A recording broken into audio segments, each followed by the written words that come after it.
Europe is in the grip of the most devastating humanitarian crisis since World War II. The people of Ukraine are facing unimaginable suffering as their homes are destroyed and their loved ones are killed. Millions of people are being forced to flee for their lives, carrying only their children, their pets, and the clothes on their back.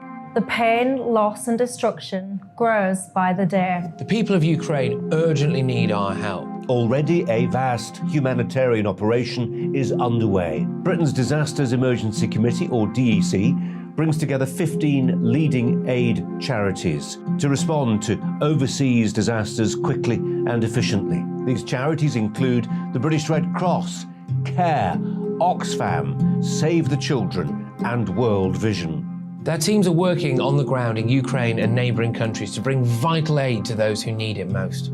If you can spare it, your gift to the DEC's humanitarian appeal will go a really long way.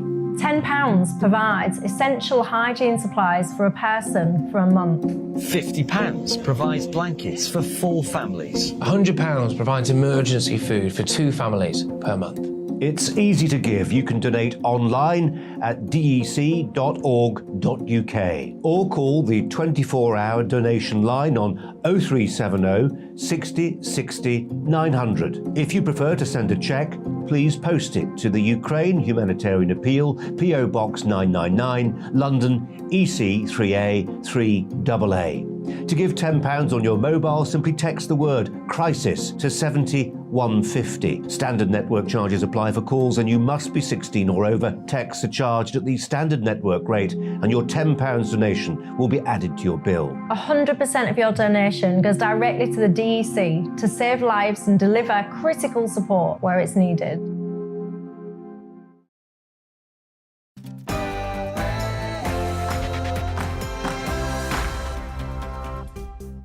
Hello there, it's 6 o'clock. I'm Michelle Dewberry and this is Dewbs & Co, the show where we'll get into some of the things that have got you talking today. And there's been calls for Putin to face trial for war crimes. Those calls have intensified today with footage of the appalling scenes that I'm sure many of us have seen by now in Ukraine. Flaw in the plan, though, is that Russia doesn't even recognise the ICC, so how would that even work? And a shocking report's been released by Ofsted today shows the devastating impact that lockdowns have had on babies, toddlers and young children. I mean, come on now, you didn't need to be a genius to figure all this out, did you? Let's add this, of course, to the other stuff we know: increased mental health issues, a battered economy, massive NHS backlogs, to name but a few. So were lockdowns really a price worth paying? And travel chaos across the country as planes cancelled, trains delayed and motorways jams go on for miles. It can only be, of course, then, the school holidays. But why are we so bad in managing travel? And let me ask you this, cold hard cash, do you still use it? If so, have you noticed recently the decline in places refusing to accept it? I certainly have. But is this something we should be worried about? We'll have all that to come, but first, the latest news headlines.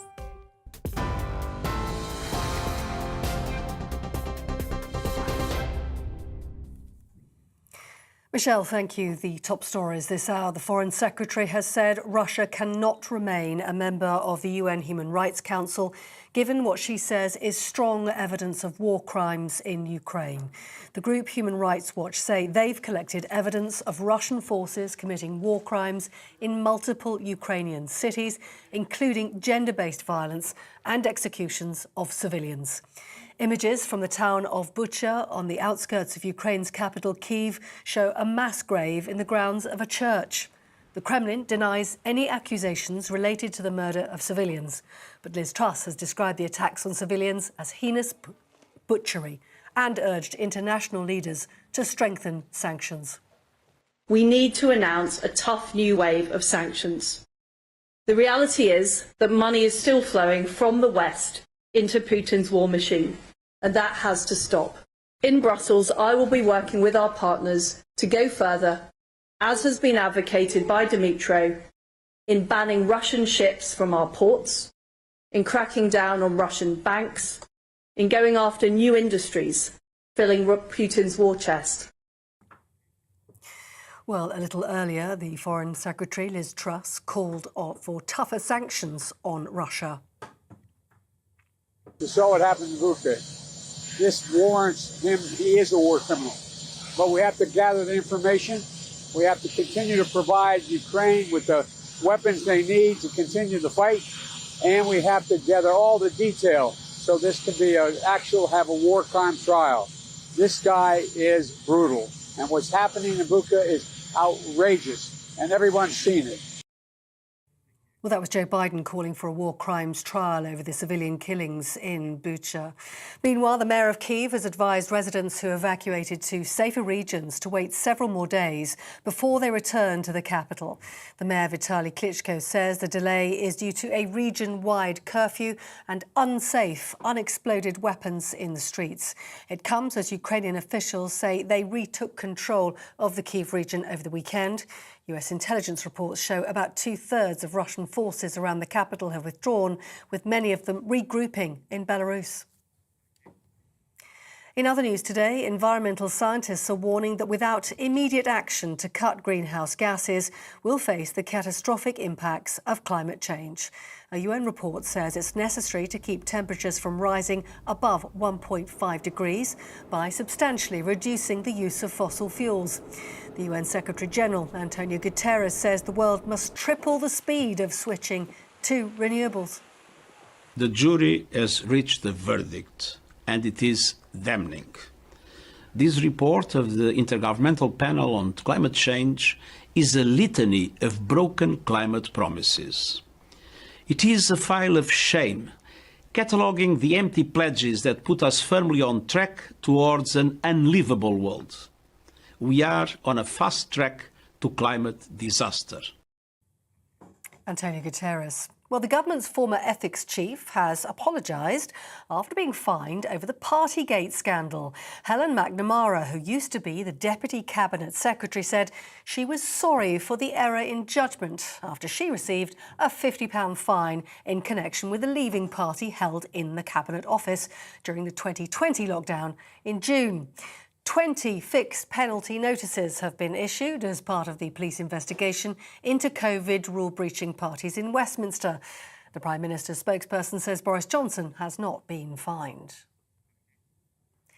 63 people in the UK have become infected with salmonella in an outbreak linked to Kinder Surprise eggs. Around 77% of the cases involve children under the age of 5. The Food Standards Agency says the chocolate firm Ferrero is recalling some batches of the egg as a precaution, while investigations continue. More cases have reportedly been recorded in Europe, including Ireland, France, Germany, Sweden and the Netherlands. Entertainment news, and the EastEnders star June Brown, best known for her playing of the character Dot Cotton in the soap, has died at the age of 95. A statement from her family confirmed she passed away peacefully at her home in Surrey last evening. An EastEnders spokesperson says she was loved and adored and will never be forgotten. EastEnders executive producer Chris Clenshaw said her portrayal of Dot Cotton made a huge impact on British television, which not only entertained the nation but at times changed it a little bit for the better. On TV, online and on DAB Plus radio, this is GB News. Now time for Michelle and Dewbs & Co.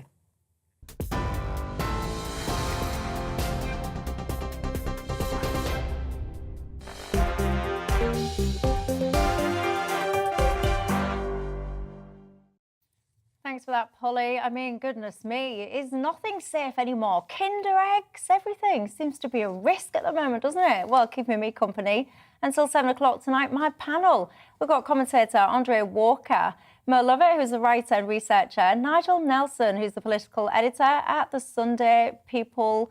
And you know the drill on Dewbs & Co by now. It's not just about us here and our thoughts. No, it is about you at home as well. What is on your mind tonight? You can get in touch with me on email, gbviews@gbnews.uk. You can tweet me at Michelle Dewbs or at GBNews. Don't forget, of course, we've got an app. If you've not got it yet, we're on YouTube. You can subscribe to us there. We're across all the social media channels. We're on DAB radio. We are absolutely everywhere. So you can take us, with you, should I say. You've got no excuses for not watching and listening to GB News. We are, as I said, everywhere. So good evening to you. wherever you're listening and watching tonight. And our top story, President Joe Biden has called for a war crimes trial against Russian President Vladimir Putin and said he'd seek more sanctions after reported atrocities in Ukraine. His comments, of course, come after the retreat of Russian forces in the town of Bucha in Ukraine, which led to the discovery of the killing of hundreds of civilians. Now, joining me to look at this is Paul Garlick, a criminal barrister who's previously sat as a war crimes judge in Bosnia. Good evening to you. First things first, I guess, Paul, help us understand this, if you will. What is the definition of a war crime? Well, a war crime is one of the international law crimes set out under the War Crimes Convention. So basically, they fall into three groups, and also there's one extra category, which is genocide.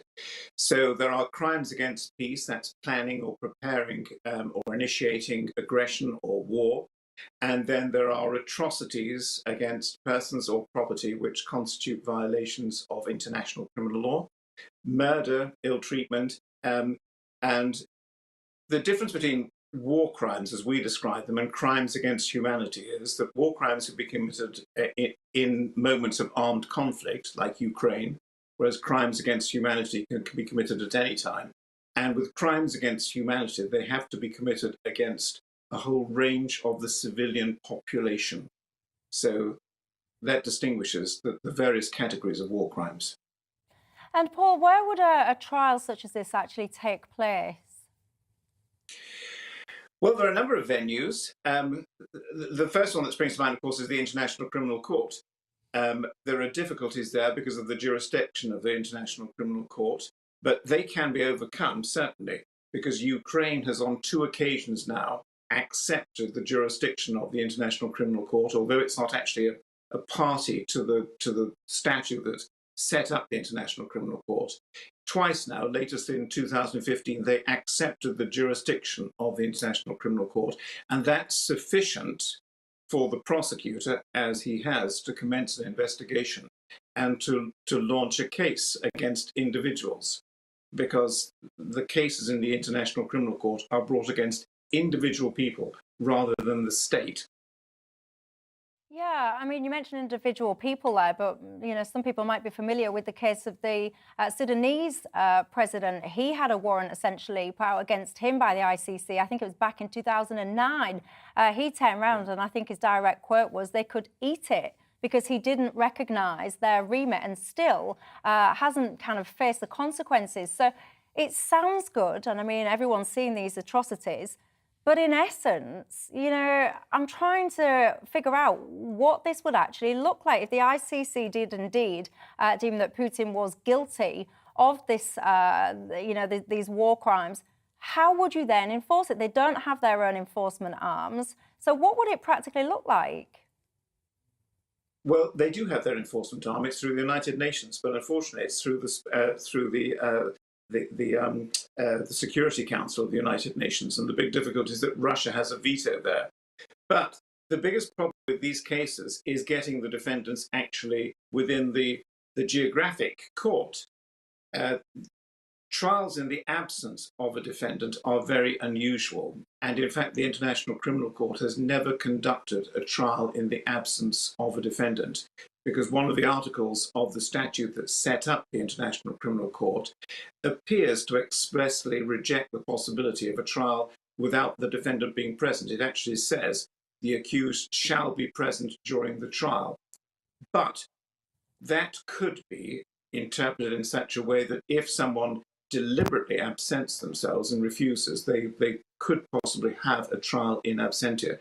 But the difficulty is, as you rightly say, Michelle, is you can get a verdict of guilty, but you can only enforce that verdict with a sentence of imprisonment, and that means you've got to get the defendant geographically within the court to actually put him into prison.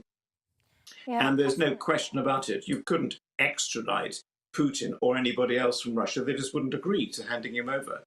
So to an extent, that is the difficulty. It's although you get a conviction, which in itself is important because it recognizes that it has been proven in a court of law that someone is guilty of crimes against humanity, but you can't enforce it because you can't get them into court, you can't arrest them physically and then send them off to prison. Yeah, which is exactly what we're seeing over in Sudan with the former president there. But Paul Gallick, fascinating stuff. Thank you very much for your time tonight. Nigel Nelson, your thoughts on all of this? Well, I mean, I think that Paul outlines it brilliantly.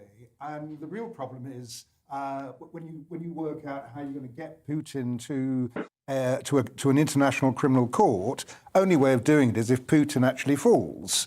So, in other words, that if you bring him down, it does mean that the Russians can actually hand him over, which in fact is what happened to those in Yugoslavia who then ended up there and then ended up being jailed. I mean, it's perfectly clear that he is responsible for war crimes. As the president, the buck stops with him.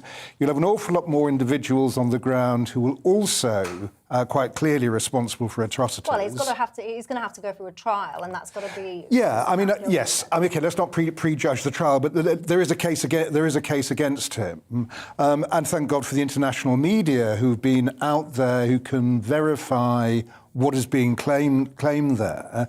But the question is, as Paul says, the question is, how do you get him there? Only way of getting him there is if Putin falls. Yeah, and just before I bring in the other two, you mentioned the media, and I find it fascinating the role that the media has, because it must be so complicated right now to determine what's genuine, what's not, fake news. There's a whole lot of propaganda going on. So how do you do that? Well, I mean, I think that yesterday was an absolute classic, that you had the international media going into Bucha immediately after the Ukrainian forces. They went in within 4 hours of the Ukrainian forces taking Bucha from the Russians. They walked past dead bodies. They saw civilians with their hands tied behind their backs with bullet holes in the back of their heads. So although the media can't verify the numbers we get out of Ukraine, what you can do is, because you can see it with your own eyes, is you can see the atrocities that have been committed. Yeah, you can see the atrocities that's been committed, but of course Putin is denying that this has been committed by Russia. He himself was actually trying to call war crimes against the Which is the importance of the media, of war. Of an independent media going in and witnessing it with their own eyes. Andre? Yeah, well, look, I want to just take a step back for a second. I've noticed that the British police, the Metropolitan Police, have been putting signs up in airports saying, have you come back from Ukraine? Have you witnessed a war crime? The first and most important thing for me is to do the investigation. We can talk about the ICC being a bit of a waste of time. Funnily enough, and I don't make this a flippant comment, I had a friend of mine, Ivan Ivanovic, who was prosecuted at The Hague for war crimes and was found not guilty. And so it's a fair and sensible process. And actually, what Nigel talks about in Yugoslavia was the way the Serbs, when Milosevic fell, were really keen to send people for trial in order to effectively exonerate the nation. I believe that process can happen in Russia, but the first and most important thing is to get this detail noted down and to decide what's actually taken place, what hasn't, and build a case. Look, I personally believe, and you can disagree with me as much as you like, but I personally believe that Putin's going to end up with a bullet in his head from one of his own bodyguards or oligarchs or people around him. But either way, it's important for the victims, even if he never faces trial, to understand what happened to their relatives. Yeah, and don't forget, by the way, I mean, what you believe these days is a challenge in itself. But apparently, depending on who and what you believe, Putin's approval ratings inside of Russia are sky high. It's worth pointing out the Slobodan Milosevic defence. The Slobodan Milosevic defence was, I ordered my troops to go into Kosovo and I'm not responsible for what they did there. It was local militias that killed people. So he didn't effectively deny the genocide. He denied that he was responsible for ordering it and then died of a heart attack halfway through the proceedings. To be honest with you, I don't think it was a conspiracy. I think it was probably the pressure of the trial. But people will say it was some sort of dodgy behaviour. No? Well, I'm quite wary about this jump to a judicial response quite right now in the heat of war, because actually what Ukraine needs is military support. It needs guns, it needs tanks, it needs money. It doesn't need promise of its day in court. And I think in some senses the remarks that Biden's made today and this pushing it into a war crimes tribunal while we're still in the heat of war kind of exemplifies that actually the West is not united in its response and how it wants to stand up. But they've also sent a huge number of what the Ukrainians want, which is the single man fire and forget missiles to hit tanks, and it's been hugely successful. So So what did Zelensky ask for? 3,000 and they got sent it. I'm not saying they haven't done nothing, but I do think there's still a very disjointed response. Even the EU's not kind of speaking with even the EU, eh? The NATO response and all the rest of it. But, this could be a very long war.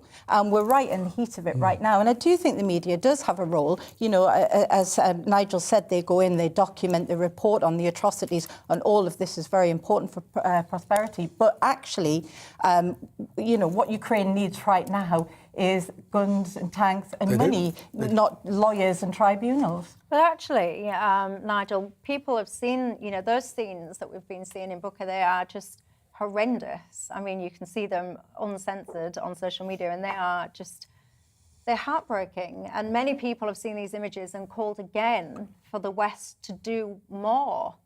Well, I think that you will find, as Mo's been calling for there, you will find that the arms shipments into Ukraine will step up. So that will happen. There is a limit to how far the West can go. I mean, you remember that the Poles were quite keen to give Ukraine their old MiG-29s. The Americans said yes, and then they said no. I think no was the right thing to do because we are still talking about crossing red lines. And the two red lines that exist there are for NATO if Russian troops cross into a NATO country, we're in World War III.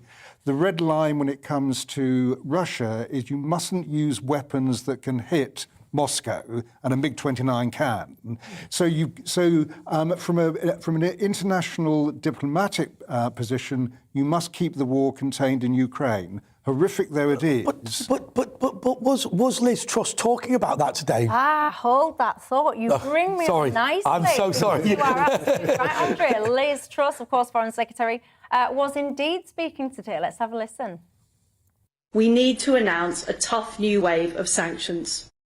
The reality is that money is still flowing from the West into Putin's war machine, and that has to stop.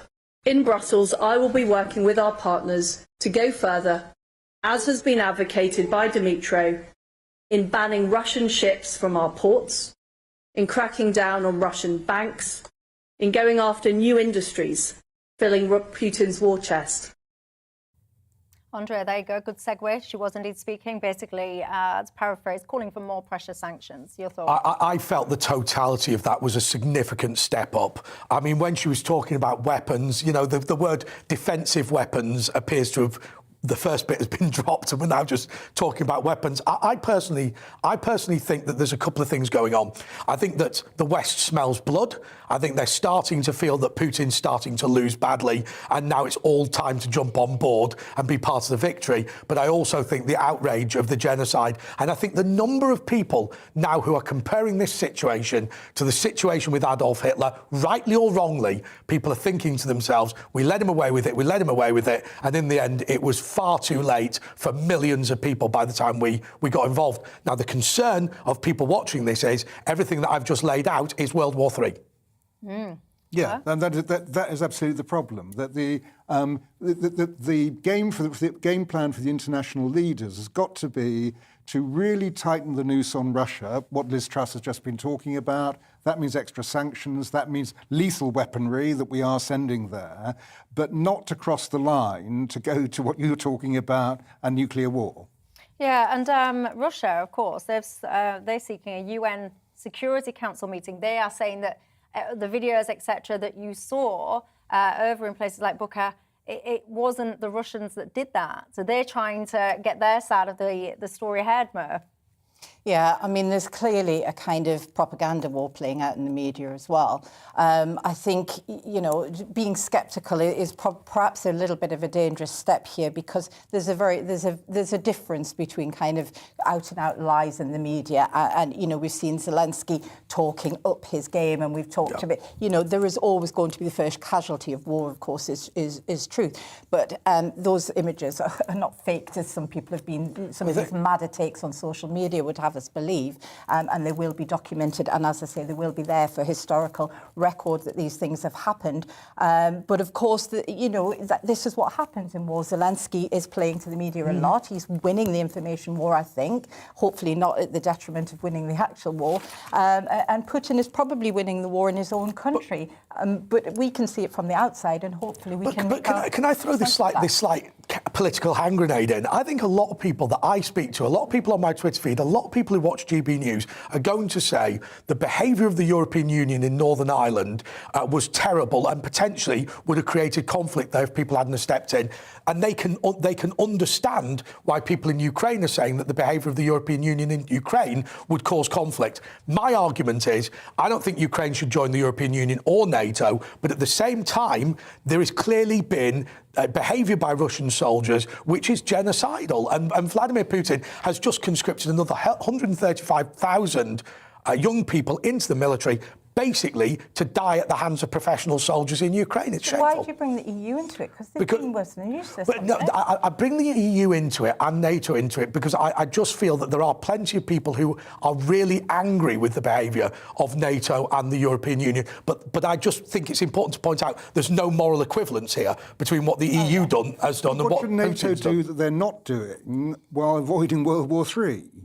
Well, no, I just don't think that Ukraine should join NATO. No, I agree with that. No, to be fair, they're giving the Russians a hiding anyway, so I don't think they necessarily... No, I mean, it looks as if the Ukrainians are winning, and they have said that they're prepared to be a neutral country if we can get to peace and not join NATO. I was just a bit confused, Andre, about where you thought NATO had not done enough. I'm trying to... No, my point is, I think it's about NATO and EU membership that has caused concern amongst people. I don't think there's anything within this conflict itself where NATO has behaved badly. In fact, to be honest with you, I mean, the arms shipments that have come from NATO have been absolutely fantastic for the Ukrainians. But yeah, I mean, there's a lot of narrative around NATO needs to do more, NATO needs to do more, NATO needs to do more. What we're seeing in the conflict in Ukraine is absolutely appalling. And as always, it's innocent civilians without a doubt that are in the crossfire of all of this. But ultimately, Ukraine are not a NATO member. And I find it fascinating, the calls that NATO should do more, because if NATO get involved and, I don't know, get involved militarily, etc., then what is the point in being a member of NATO? I think the point... Fight for wars. The point I was making was, the idea of NATO membership and the idea of EU membership potentially solicited some of the tensions that have taken place.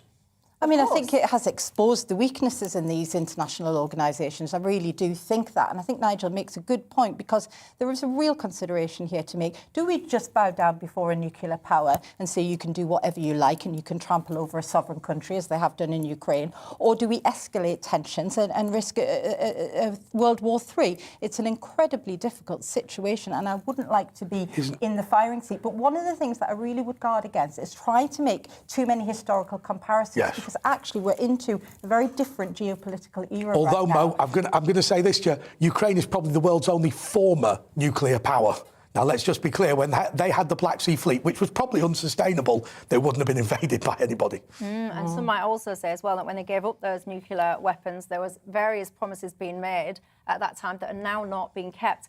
Anyway, do let me know your thoughts. Get in touch with me on email, gbviews@gbnews.uk, or tweet me at Michelle Dewbs or at GBNews. I'll be reading out some of your responses when we come back after the break. And also, when we come back after the break, I want to talk about an Ofsted report that came out today. Nurseries are saying that they're seeing babies with limited vocabularies and basically they're struggling to understand things like facial expressions, etc. Why? You guessed it, because of lockdown. Was it really a price worth paying? We'll have that and more after the break.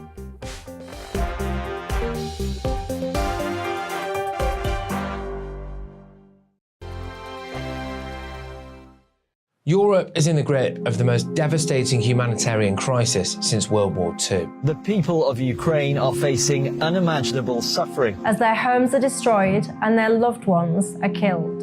Millions of people are being forced to flee for their lives, carrying only their children, their pets, and the clothes on their back. The pain, loss and destruction grows by the day. The people of Ukraine urgently need our help. Already a vast humanitarian operation is underway. Britain's Disasters Emergency Committee, or DEC, brings together 15 leading aid charities to respond to overseas disasters quickly and efficiently. These charities include the British Red Cross, CARE, Oxfam, Save the Children and World Vision. Their teams are working on the ground in Ukraine and neighbouring countries to bring vital aid to those who need it most. If you can spare it, your gift to the DEC's humanitarian appeal will go a really long way. £10 provides essential hygiene supplies for a person for a month. £50 provides blankets for 4 families. £100 provides emergency food for 2 families per month. It's easy to give. You can donate online at dec.org.uk or call the 24-hour donation line on 0370 60 60 900. If you prefer to send a cheque, please post it to the Ukraine Humanitarian Appeal, PO Box 999, London, EC 3A 3AA.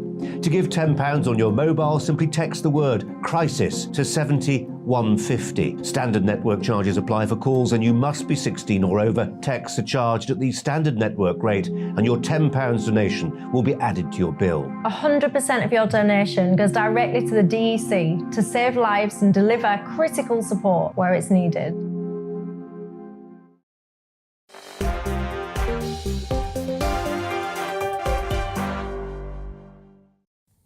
Hello there, welcome back to Dewbs & Co with me, Michelle Dewberry. A quick reminder as to who my panel is tonight. We've got Andre Walker, who's a columnist and commentator, writer and researcher Mer Lovett, and Nigel Nelson, editor of the Sunday People. An interesting little fact here about Nigel, he is Fleet Street's longest-serving political editor. And I always crack my hilarious joke when I say this, because I say I always thought you were 21, Nigel. But how long have you been a political editor for? Since 1986. Since 1986. So I'm on 7 prime ministers at the moment. Or 7th prime minister. Crikey. Maybe even your 8th soon. Well, you never know. Depending on all this party If we get our way and Boris Johnson goes, yep, there'll be another one coming along. Oh, there'll be a lot of people responding to that, Nigel. I can tell you. I can feel my Twitter feed building up now. Yes, yeah, there'll be people there saying, oh, now is not the time to change Prime Minister, is it? What do you lot think? Terry has been in touch saying about war crimes. He says, you know, when we talk about war crimes, he would want them to be looked into. He says, what about people like Blair, Bush, etc.? What about investigating those guys? Terry, I am saying absolutely nothing. Many of you writing me in saying about the war crimes, everyone is assuming that Russia will be found guilty of things like genocide. Elise, I think that's how you say your name, you're saying, last time I checked, it's all about innocent until proven guilty.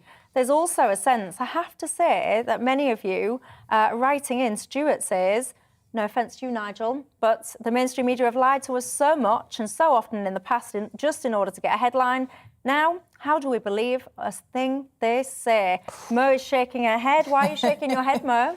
Because I think this comes from the pandemic, doesn't it? And the fact that GBNews probably wouldn't even exist if the mainstream media hadn't taken such a kind of one-sided view of Brexit and then the pandemic as well. But that's not to write off the truth of journalism in and of itself. I think there's been an awful lot of kind of Journalists have agendas, they have a viewpoint, they bring that to bear on their stories. I'd much rather have a much more objective journalistic class. There is a medium between us and the truth. That's kind of what the media means. And we haven't really got that. But let's not throw the baby out with the bathwater and imagine that everything we see coming out of the mainstream media is a complete fabrication. It's just well, nonsense. there you go, Stuart. Mer told you then, didn't she, in response to that? She's not having any of it. Right, let's talk COVID, shall we? Ofsted of today released a report highlighting the latest casualties of lockdown.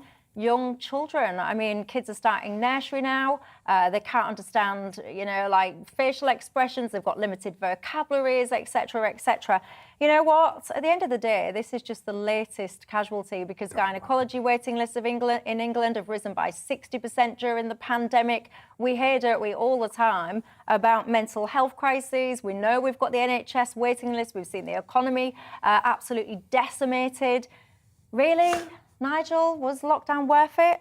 Yes. Oh, God. And you knew I would say that. There's always one, isn't there? Yeah, I think it was. I think we were facing an unprecedented pandemic. It was killing people at a remarkable rate. We've actually developed a vaccine in record time that seems to be dealing with it, so we can start to live with COVID. But all the things that went wrong in schools and early years, a long time since I've had young children, so this came as news to me about what was happening in early years in nurseries and childminders. What do you mean it came as news to you? Well, I mean, in the sense that I've been thinking in terms of all the education that children had missed in primary and secondary schools. I hadn't given a lot of thought, and I should have done, to what was going on in early years. So if you've got a child who's only ever seen their entire life an adult behind a mask... What, like my child? My child was born in the pandemic. Exactly. There would be an example where that's all you've ever seen. That must have a very strange effect on you. The idea that they ended up in front of television screens and as a result of that took on the accents of people that they were watching in dramas. I mean, the question really at the end of this is, quite clearly damage has been done. It needs to be rectified before they go to primary school. And as far as I can see, we should be looking forward to how you actually solve this problem. And I think this was down to the parents. So do you think lockdown was a price worth paying? I'm afraid so, yeah. Oh, Nigel. Well, Andre, to speak some sense. I was going to say, adopting the accent of people you see on TV, thank God that Brookside's finished. But Can you imagine loads of kids watching GBNews, Dewbs, but all the wandering around sounding like me, bless them. But look, let's just be clear here, absolutely 100% clear. This is the price you pay for the banana bread piety. Those people who took to social media going, I don't mind sitting at home for the good of the nation. Yeah, but you were on fixed income, retired anyway. Right? I think that the behaviour of certain people has been just despicable. I went to the funeral a couple of weeks ago of somebody who was an additional death during the COVID pandemic. He was somebody who was a personal trainer who had effectively drank himself to death because he wasn't working because of the lockdown. Now, people like Whitty and Vallance and Boris Johnson will all sit down and say, job well done. The fact that he's died proves that we should have had a lockdown. It does not. I think in this public inquiry that we're going to have to ask ourselves, what was the cost of the piety of these people? What was the cost of the people determined to sit at home because it made no difference to them whatsoever? You know, nobody could collect the bins because it didn't matter. The bin collectors were on fixed income from the council, so who cares if they don't go to work? Time and time again, I believe a group of public sector workers, and largely it has to be said, our friends from the teaching profession, both retired and otherwise, really hijacked this country, and we are paying the price for their piety. No, and I think they should apologise. Can we focus in on this one issue about early childhood development? Because you said it at the Not while there's teachers to insult. Well, exactly. You know, we can kind of play that kind of blame game, but you said it at the top of the show, Michelle. You didn't need a report to work this out. The idea that human beings need other human beings, particularly in that very elemental stage of their development early on, where they need facial expressions, they need to see somebody else other than their mum and dad in a mask, they need to speak to other people, they need to develop their language. What I think is really awful is I saw child development specialists at this time calling for further lockdowns, for more schools to be closed for longer. And when parents were expressing distress, they said, well, we can have a Zoom conversation about it. I thought this was dreadful. So you can blame the politicians and the health people and all the rest of it, but there are people in society who will actually look at child development, like a fifth column. Years development, and they were silent on it. It's like a fifth column. So the idea that they're all coming out now with their reports and saying, oh, look at this terrible thing, it's absolutely disgusting. Oh, totally. We didn't need a report to tell us that this would have an impact on our youngest. Carol's emailed in saying, we're talking about babies' facial expressions. So, Michelle, people didn't wear masks in their own homes, so why is kids not seeing any facial expressions? Give it a rest, Michelle. You're spoiling a good show, going on and on and on about your own opinions. Well, Carol, no, I will not give it a rest, thank you very much. Not least when it comes to this one particular topic. I had a child in lockdown, as regular viewers will know, and I have found it absolutely... it's lunacy, if you ask me, actually, the way that some people behave around COVID, especially, I don't know if you've seen what goes on in China at the moment, in parts of China.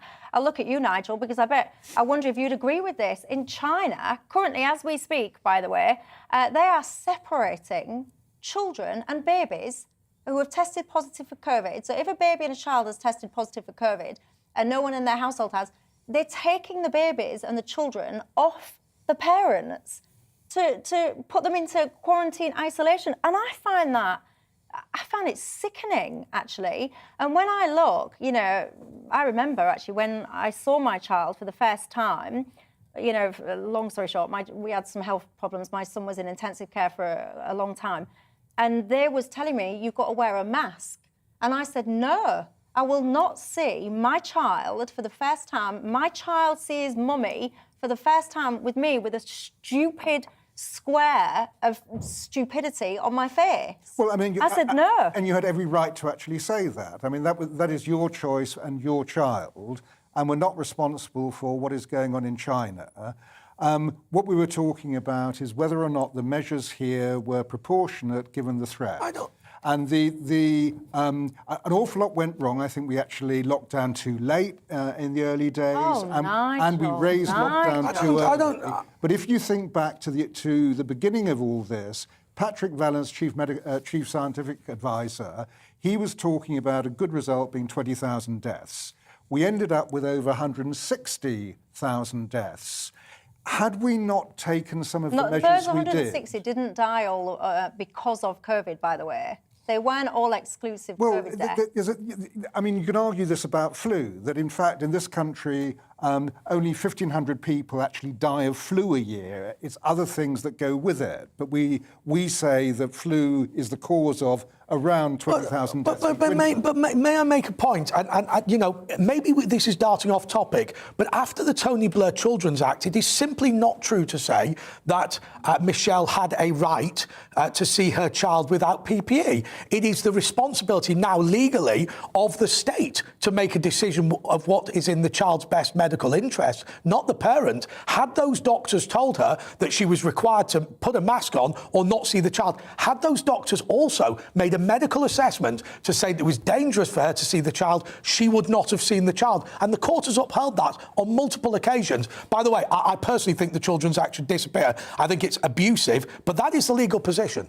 I mean, I think the point is COVID didn't affect everybody in society in an equal way. We knew fairly early on. I kind of was in favour of the first lockdown. If it had been short, sharp, and we could have really halted that kind of spread of the disease. But we knew from very early on that this was disproportionately affecting the elderly. I mean, in a lot of pandemics historically, it's the weakest in society, it's the very elderly and the very young. This was extraordinary in the sense that it didn't affect the very young. So actually, we could have had a much more kind of measured and sophisticated response which protected those people that needed protecting and allowed young children in the most important part of their development to have developed in a natural way. But just to take that a little bit further, aren't we now going to say to ourselves at the end of this is, you know, in solidarity with Granny, who, by the way, I mean, my mother died of lung cancer during the pandemic. She was perfectly capable of staying in her own home and she didn't get coronavirus.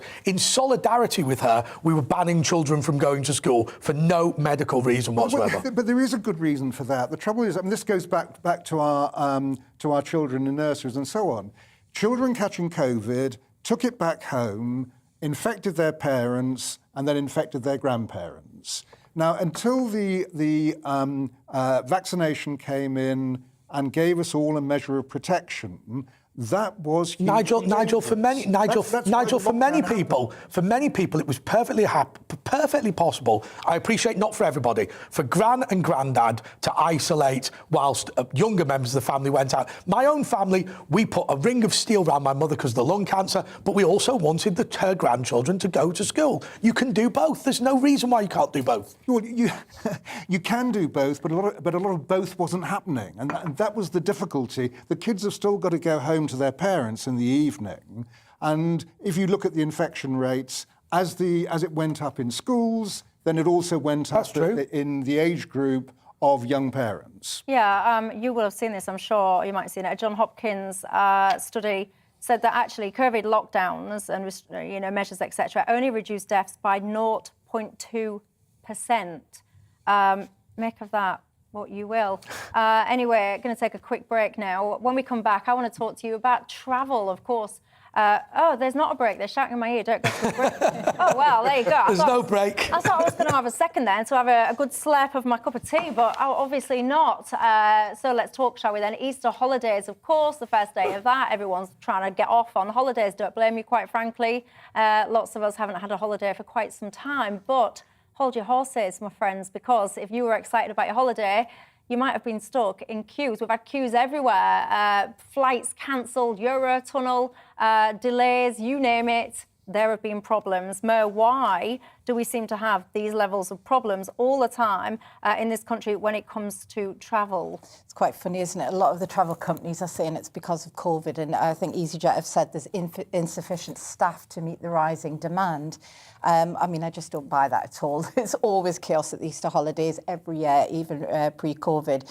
But the idea that people who've had 2 years of a horrible pandemic and might suddenly want to get away at Easter doesn't come as a surprise to anyone, I would have thought. You know, we the travel companies should have expected this kind of increase in demand. It's exactly what people need, especially with the weather starting to turn nicer as well. But it happens every year, doesn't it? And I think it's partly because we do live in a kind of just-in-time kind of economy where, you know, staffing levels are not really prepared for the very lows and the very highs, and they're just kind of ticking along in that sense. But yeah, it does beg a belief that the travel companies couldn't have worked out that we might have had a demand for holidays after 2 years of a pandemic. Andre? I have to say, you know, everyone on this panel, and indeed yourself, get paid to be here, right? It pained me when I got Omicron to cancel, you know, GBNews appearances and other TV and radio appearances because, you know, I just felt a little bit, and I don't mean to be rude, a little bit stiff for one day.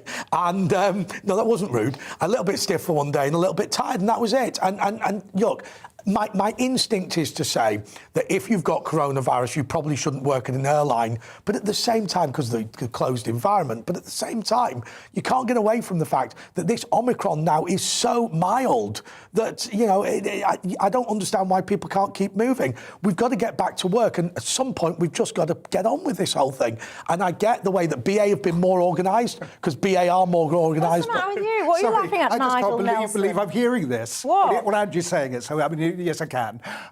Get out of it. Get out of it. But the whole thing about we take Omicron, and this is why I think Ryanair should have prepared for something like this. Omicron is now infecting something like 1 in 16 adults at the moment. You're absolutely right. It's not as serious as Delta was, but we shouldn't go to work and infect everybody else when we've got it. So it's quite understandable. Yeah, but you go to work with a cold. No, not anymore. Yeah, they've asked that you don't. I sincerely hope that people no longer go to work with colds and with flu and say, look, if you are infectious, stay at home. That's the one thing. But you're talking about having nobody in work. If every winter, everyone who has a cold, everyone who's a bit fluey, everyone who's got a bit of a runny nose, right? If none of those people went into work, nothing would happen. I mean, I think we've just got to have some gumption here. But is this really to do with COVID? I mean, it happens every year, doesn't it? Every single Easter, there's always chaos. No, the difference is people, I hope, will not start trying to struggle into work if they've got a cold or flu or they're infectious and then infect colleagues. We've actually learned something from the pandemic. No, we haven't. We've learned. Well, we've learned. You haven't. No. Haven't Haven't we learned that if you wrap people in a medical cotton wool, you destroy your economy? Isn't that what we've really learned? That actually the risk aversion is the greatest risk we face. If we ban anybody who's ever feeling slightly under the weather from going into work, we are going to bankrupt the country. There's a difference between being slightly under the weather and... I mean, we're bankrupt already, thanks to but we will make it work. You can be more bankrupt. Well, Victoria's messaging saying, Michelle, I think so many people are forgetting that in the 80s, we had teacher strikes for 2 years. She says her last 2 years of schooling was disrupted. Most times they were lucky even just to get a morning's lesson, and school finished at 12 o'clock. There you go. Some people, I guess, we don't know we're born. Right, going to take a quick break. When we come back, I want to talk about cashless society. We're heading that way. Should we be concerned about it? I'll see you in a couple of minutes.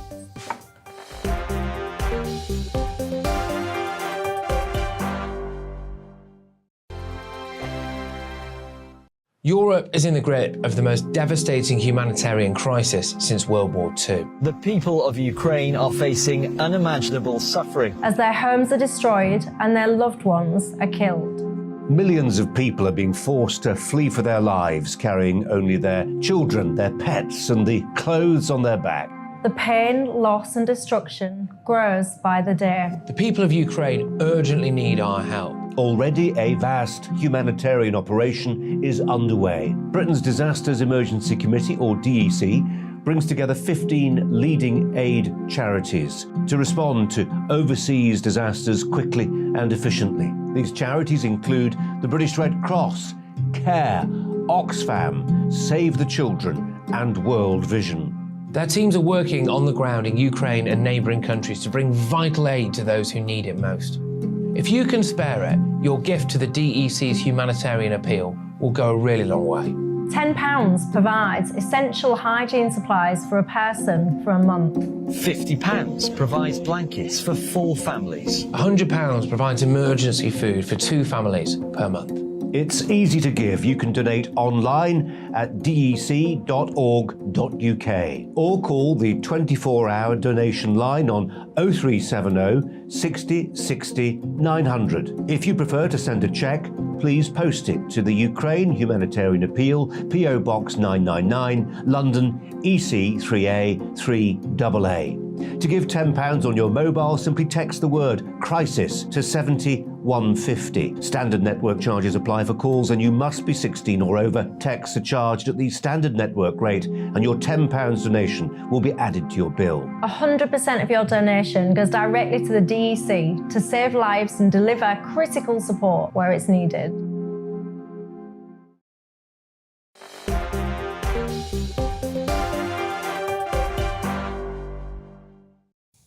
Hello there, welcome back to Dewbs & Co with me, Michelle Dewberry. Keeping me company tonight, we've got Andre Walker, columnist and commentator, writer and researcher, Mer Lovett, and Nigel Nelson, the editor of the Sunday People. Now, do you still use money? Phil has been in touch on the email, and he said, as far as I'm concerned, cash is king. He puts it in capitals just to make sure I've registered that. I did. He says money doesn't talk, it screams. Well, I'll tell you what seems to be screaming out at me at the moment. All these signs that say cash no longer accepted. In fact, I had it just this morning, so I did when I went to a cafe. Big sign on the door saying contactless and card only.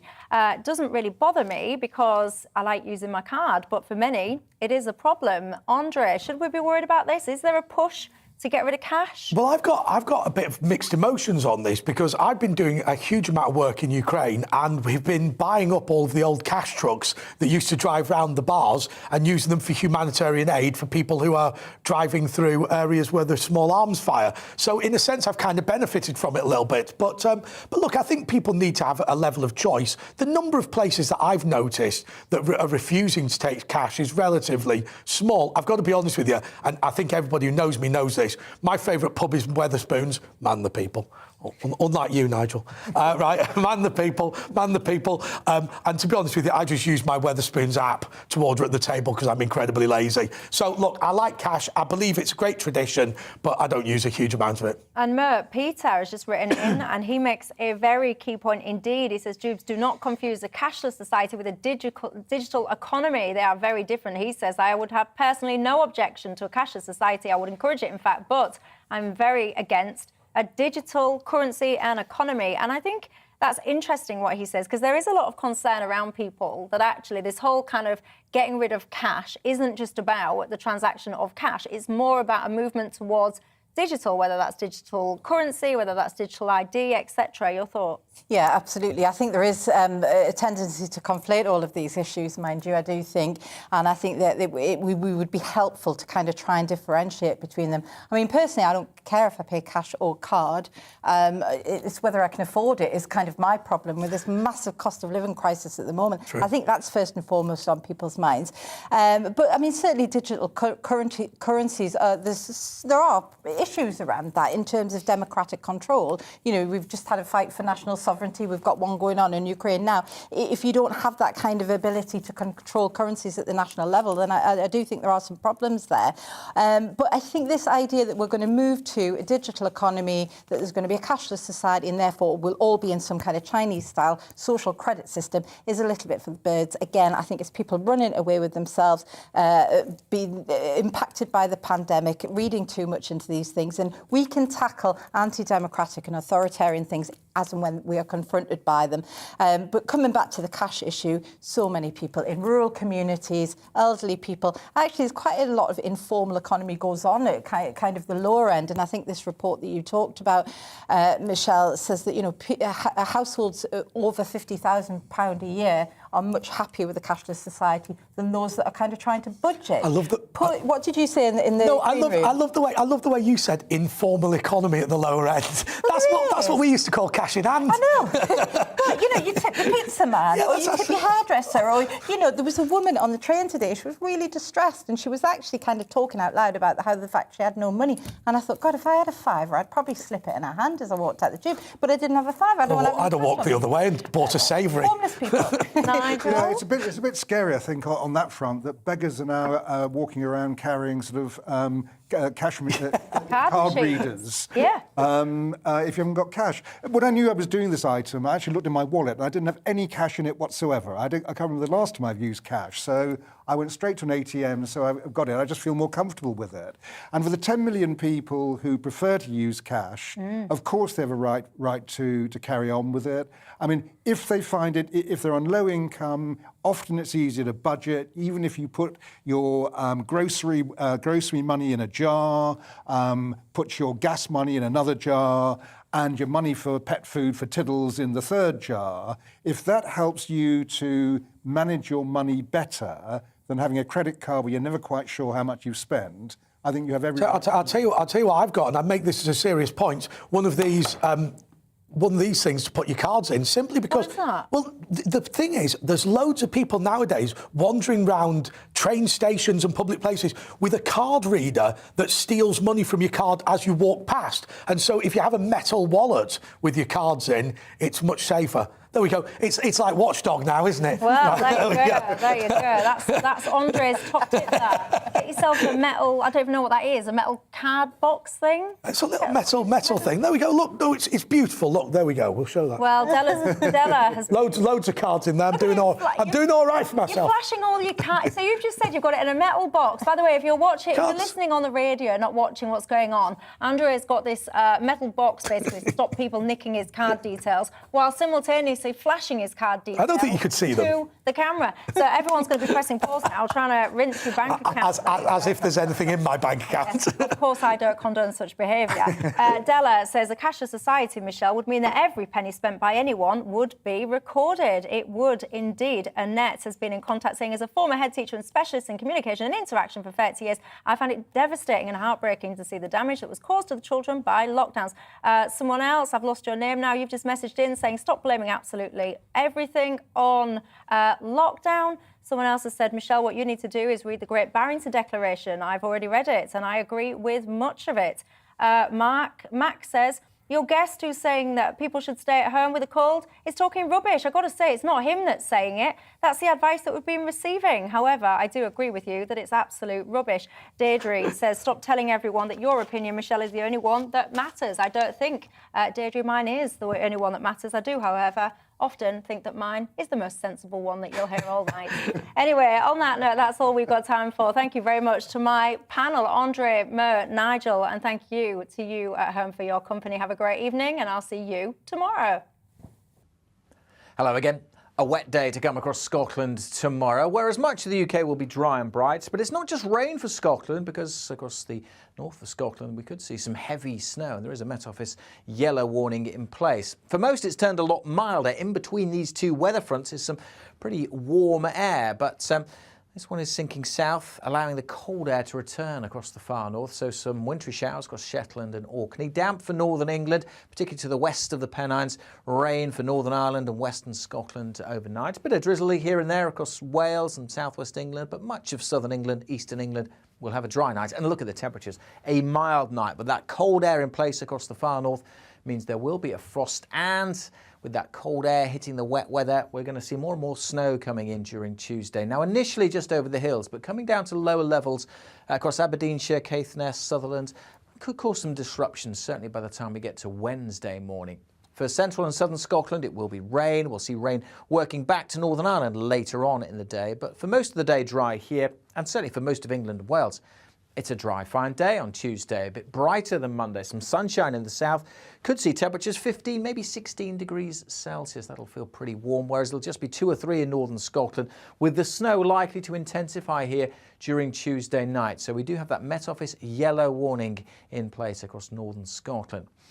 Zone of rain then working across England and Wales during Tuesday night into Wednesday morning, meaning Wednesday's a very different day with showers up and down the land. Rain showers for the majority, but some snow still across the far north. Those showers zipping through on a fairly brisk wind, so there will be some sunny spells, but that wind is going to bring a chill as well. Colder air moving in right across the UK. We may still get up double figures across the south, but add on that wind and it will feel a lot colder, and temperatures dropping sharply across the far north with that snow slowly easing.